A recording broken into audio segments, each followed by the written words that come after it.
ಕುಮಾರಿ ಅಶ್ವಿನಿ ರಾಚೆಯ ಮತಪತಿ 600ಕ್ಕೆ 586 ಅಂಕ ಶೇಕಡ 97.66% ಅಂಕಗಳು ಪಡೆಯುವುದರ ಮುಖಾಂತರ ಬಬಲೇಶ್ವರ ತಾಲೂಕಿಗೆ ಪ್ರಥಮ ಸ್ಥಾನ ಪಡೆಯುವುದರ ಮೂಲಕ ಜಿಲ್ಲೆಗೆ 12ನೇ ಸ್ಥಾನ ಗಿಟ್ಟಿಸಿಕೊಂಡಿದ್ದಾಳೆ.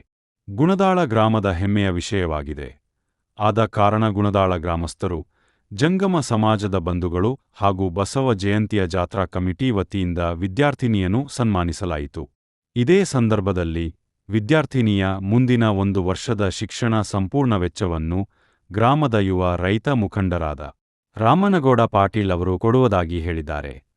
ಈ ವಿದ್ಯಾರ್ಥಿನಿಗೆ ಗುರುಹಿರಿಯರ ಆಶೀರ್ವಾದ, ಪೂಜ್ಯರ ಆಶೀರ್ವಾದ ಸದಾ ಇರಲಿ. 1 ವರ್ಷದ ಶಿಕ್ಷಣದ ಅಮೌಂಟ್ ಏನೈತಲ್ಲ ನಾ ಫ್ರೀ ಆಗಿ ಕೊಡ್ತೀನೋ ಅಂತ ನಮ್ಮ ಊರಿನವರೇ ಆಗಿರ್ತಕ್ಕಂಥ ರಾಮನಗೌಡ ಪಾಟೀಲ್ ಅವರು ಘೋಷಣೆ ಮಾಡಿದ್ದಾರೆ ಇವತ್ತಿನ ದಿವಸ. ಯಾಕೆ ಅಂತಂದ್ರ ಇಂತಹ ಮಕ್ಕಳಿಗೆ ಪ್ರೋತ್ಸಾಹವನ್ನು ಕೊಡಬೇಕು. ಬಹಳ ಅತ್ಯದ್ಭುತವಾಗಿರತಕ್ಕಂಥ ಸಾಧನೆ, ಸಾಮಾನ್ಯವಾದಂತಹದ್ದಲ್ಲ. ಅದಕ್ಕೋಸ್ಕರವಾಗಿ ಆ ಮಗುವಿನ ಉಜ್ವಲ ಭವಿಷ್ಯಕ್ಕೆ ಮುಂದಿನ ಶಿಕ್ಷಣಕ್ಕಾಗಿ 1 ವರ್ಷ ಫ್ರೀ ಆಗಿ ಅವ್ರಿಗೆ ಏನು ಖರ್ಚು ಬರ್ತೈತಿ ಅನ್ನತಕ್ಕಂಥದ್ದು ಅವ್ರು ಹೇಳಿಬಿಡ್ಲಿ.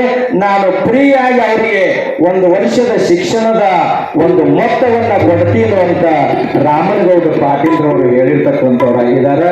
ಆ ಪಾಟೀಲ್ರು ಬಂದು ಈ ವೇದಿಕೆ ಮೇಲೆ ಬರಬೇಕು ಅಂತ ಅವರಲ್ಲಿ ಕೇಳ್ಕೊಳ್ತಾ ಇದ್ದೇನೆ.